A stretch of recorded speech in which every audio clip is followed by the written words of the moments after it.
How are you doing? This is Rockin' Dylan. I'm playing some Dark Elves against an OWA team.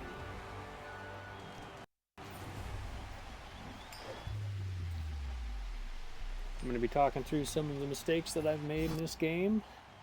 I have actually never played Dark Elves, so we will see what I should have done, what I should not have done, and also just talk through some general strategy on what I could do to be working on this a little bit better. So we won the kickoff, and what I want to do now is limit the amount of hits that that tree can make on me. So what I'm going to do is, generally speaking, I'm going to try and keep as many men away from any player contact. And my plan is to, if balls kick back further, just either do one blitz and get that man free, and then pull everybody back off the line.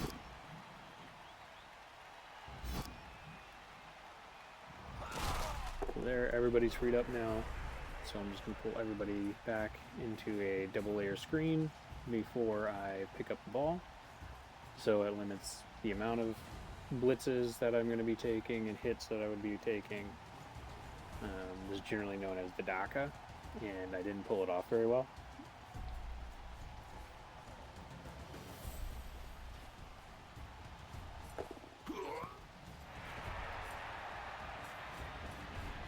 So now we got a full field screen. We're going to see how they apply their pressure, and depending on if there's a weaker side or a stronger side, we are going to go and attack that side. Now, what I did is I got a little aggressive in this next turn, but I should have probably really pulled my players back and to the strong side that we were going to go down and left minimal contact. See if we could get them out of position and then reposition ourselves to fully screen one of the sides. So I should have done more of a feint, but you know, you live and learn.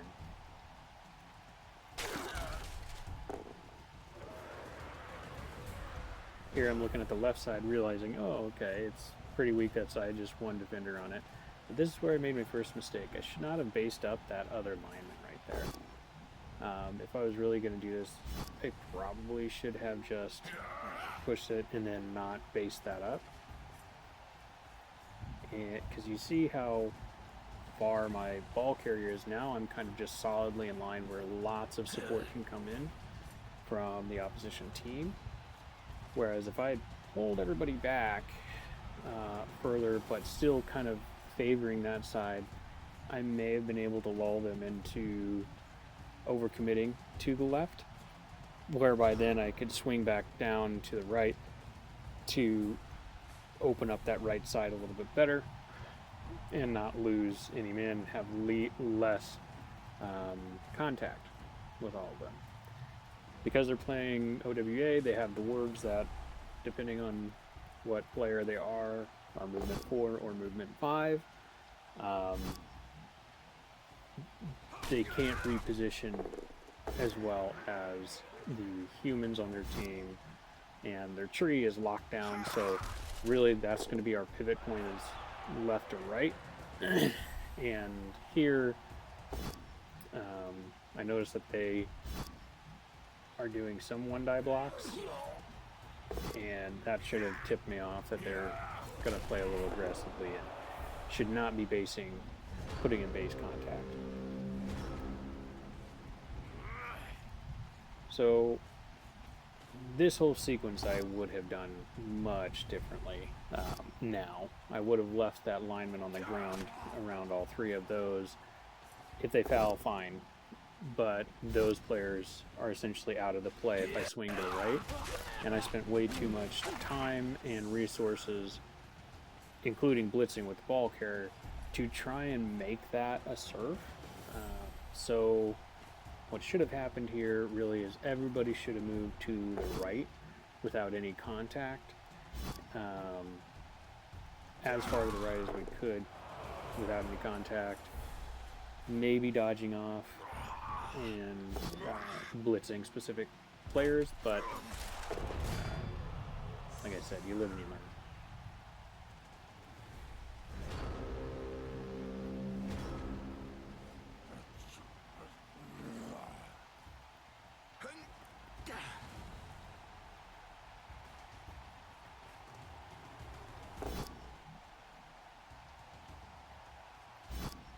So right here is where I realize that I'm in a little bit of a bind, because now I have 3 players that are not fully broken up. They're still pretty close to each other, but those 3 players on the left side are in risk of being isolated.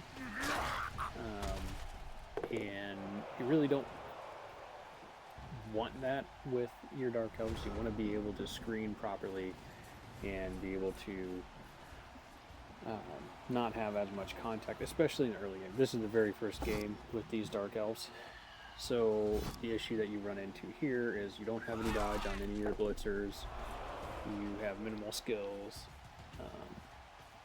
I did not take a Witch Elf, and I'm only playing on 2 rerolls. I was happy for this, but at the same time, this was kind of a consolation prize at this point, because those Dark Elves on that side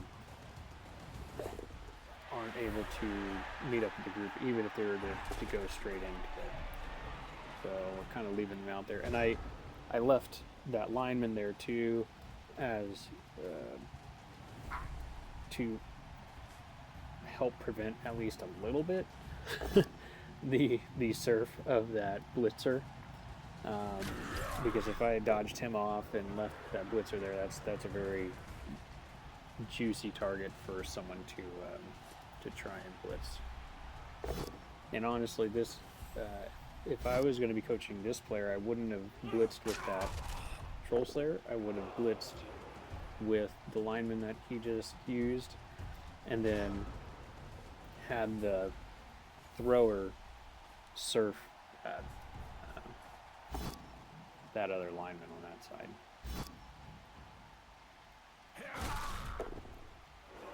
So here I do get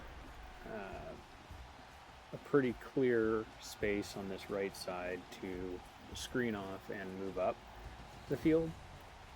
And see, I was able to dodge him off, thankfully, but this did not work out the way I thought. And it's not detrimental, but at the same time, it's not a fully finished screen.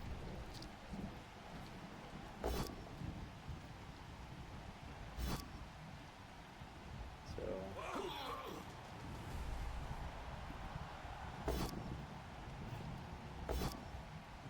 gotta love the brawler.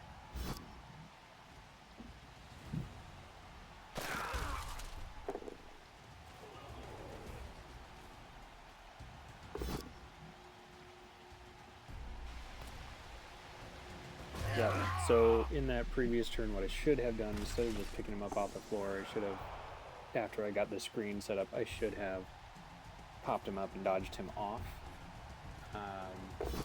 and helped and assisted with that screen. Even if he had dodged off and fell down and ended my turn there, you're less likely to get a removal when that occurs. So that was a misstep on my part. You should have kept him, should have dodged him off rather than kept him into contact. And that's probably the biggest theme here with the Dark Elves that I did wrong, is I put too many men in too much contact with these players, and instead of protecting them the way that you would normally want to.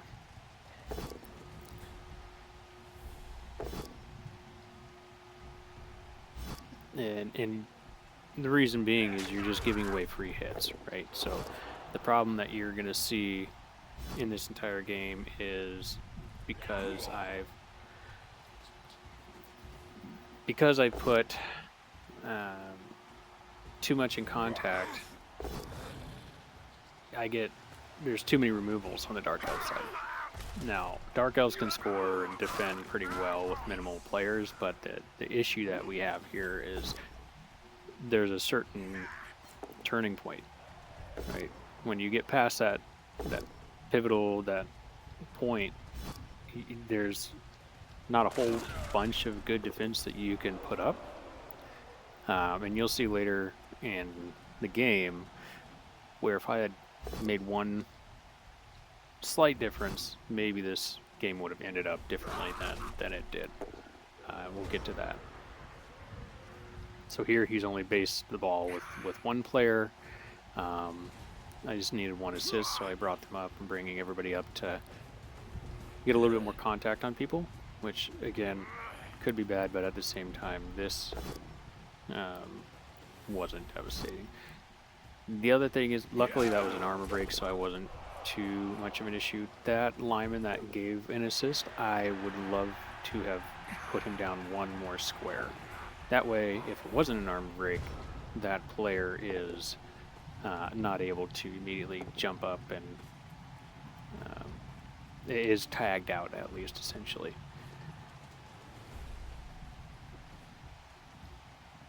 Here we know that we're, got to the point where we're definitely going to score on turn 8. Nobody can get to us except for possibly the blitzer, the human blitzer.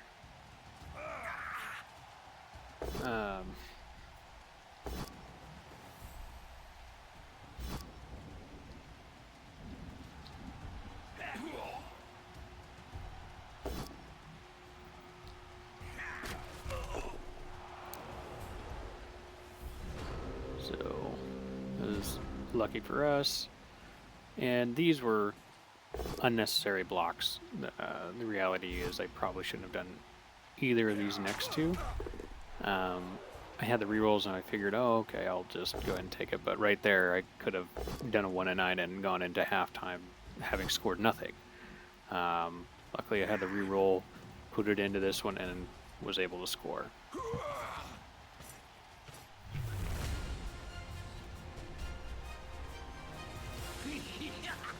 So right now I'm feeling decent about being one up into the half and only being down one Dark Elf, so because my KO came back.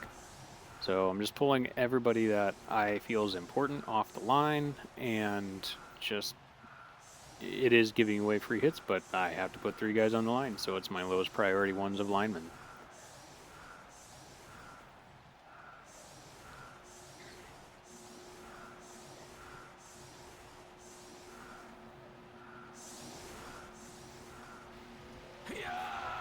And because his catcher is hurt and out, I didn't think the one turn was too likely, accepting the halfling throw. So that's also why I lined up the way I did, so that if they do try and throw a halfling, at least they'd have to make 3 dodges and maybe a couple go for it.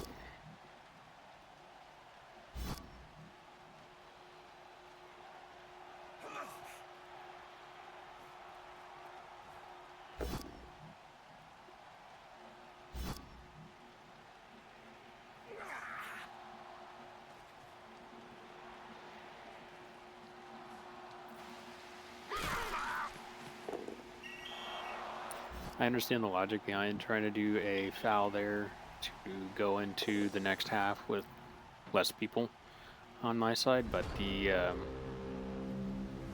issue is now he's going to be, or this coach is going to be evened up with me on players, so it's not necessarily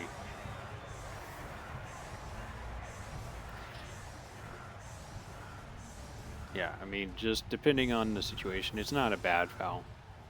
But I guess I don't know if I would have done that. I think it's a little too risky to be, you're already up 1 player.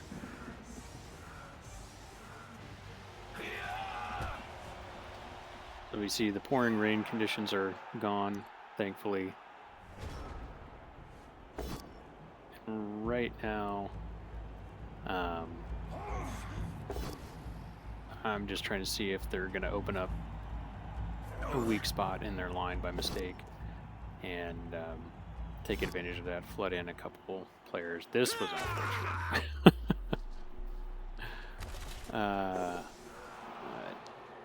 10 into a 10.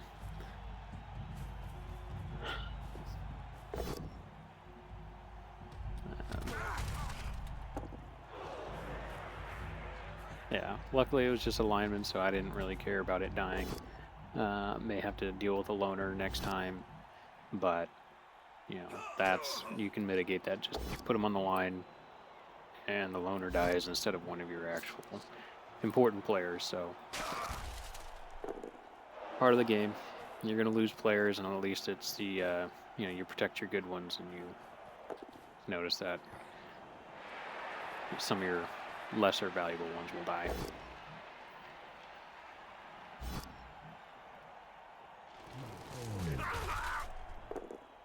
Here's where I notice I could get in on this side. This lineman's alone.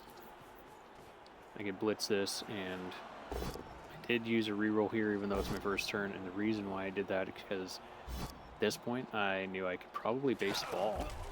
But what I should have done is I didn't need to base this up. Any of that. And I should have probably ran him back. So what I really should have done here is made it annoying that there's two blitzers in the back, have that pressure, but then kept my distance from the other players, then forced them into making the decision, okay, am I going to go, how many players do I need to force back there and defend the ball? Whereas now I just gave away free hits. Free hits into a tree too.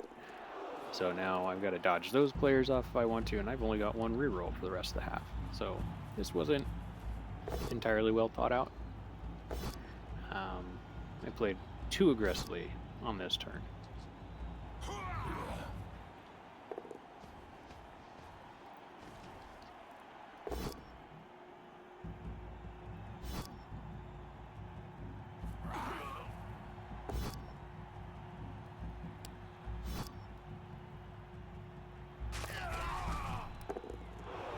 Now looking at the board state, what I probably should have done is different than what I actually did. So I should have probably put that lineman that I just picked up onto the tree and had the blitzer up top blitz the ball carrier instead of the blitzer on the bottom like I'm about to do this. Then I would have at least gotten two one-die blitz or one-die hits on the ball. Right, so if I had put that bottom lineman up by the tree, that cancels his assist. The other lineman was canceling that assist. I could have blitzed with that top blitzer down onto the thrower, and even if it was a push, I would have been in range to hit with my other blitzer in the other direction. So this was, I could have gotten the ball on the ground, I think, if I had just done the sequence properly and thought about it a little bit better. One of my issues is I just don't, sometimes I don't take enough time. Now this is the reason why I probably should have done it the other way, because now that thrower has no one stopping him from running over here. Now he's got a fully solid screen. My players are completely disjointed. So my aggression got the better of me in this, where I'm just getting players knocked on the floor left and right and can't get enough players over to them. So this was dumb, 100%. That didn't need to be re-rolls. And then I try and do a rush and face up the ball, and guess what? That reroll would have been a lot better served in that instance to get the ball based. So now you see he's pretty far off. Got a lot of screens on the ball, getting quality hits. So yeah, so being too aggressive earlier, basing up everything, didn't leave me with any free men to do what I needed to, and actually ended up getting a blitzer surfed. So, rule of thumb with Dark Elves is be surgical with your blitzes, be surgical with your contact, and don't commit all the way unless you know you can overwhelm them. And unfortunately, in this instance, I did not have that ability to overwhelm them. Now, in this instance, this player could have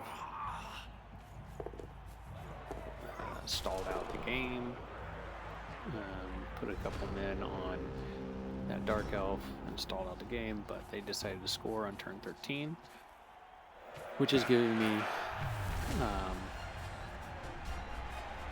the thought, oh, okay, I can probably get a 2-turn score in here with my Dark Elves, and if I can do that, especially if their setup is conducive to that, then perfect. I can try and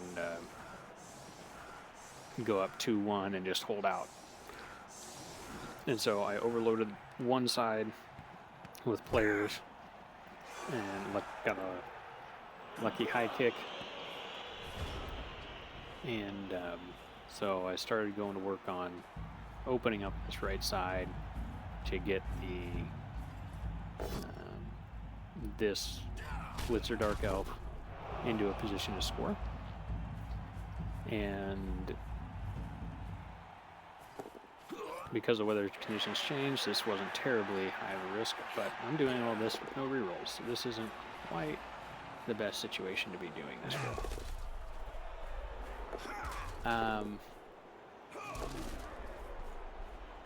So I probably shouldn't have, again, I'm playing too aggressively, so I originally thought, okay, I'm going to base these people up so that they can't just dodge off and hit my exposed blitzer up there.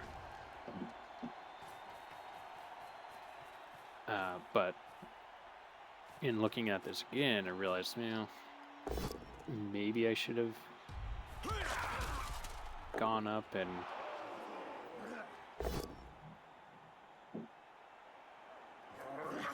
or at least not based up that Troll Slayer.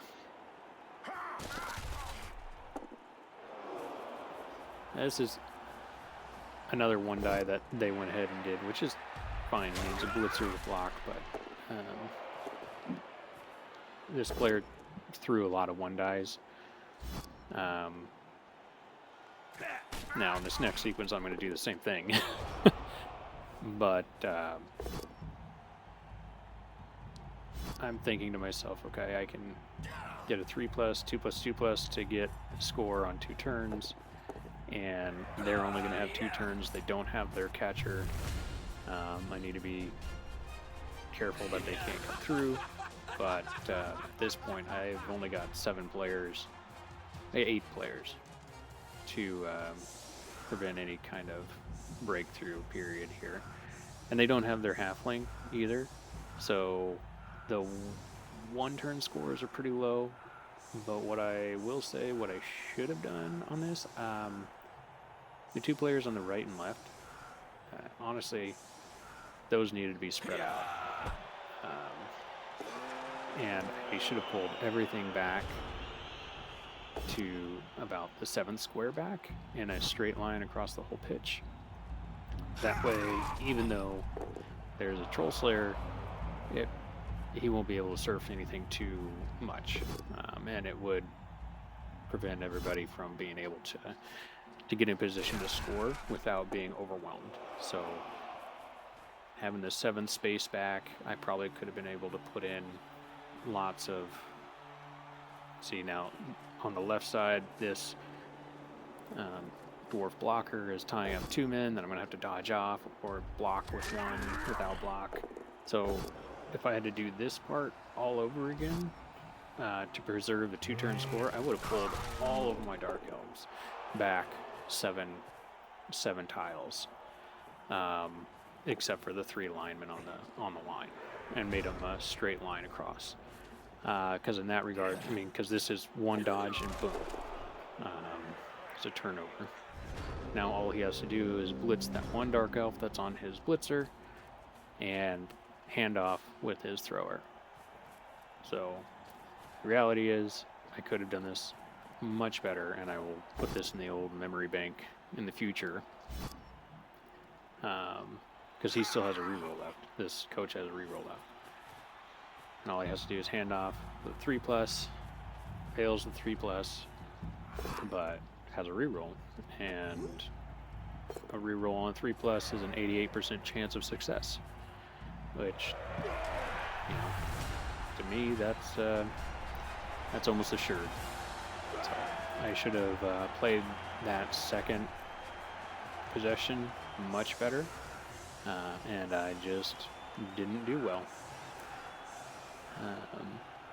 But going forward, I will not do that again.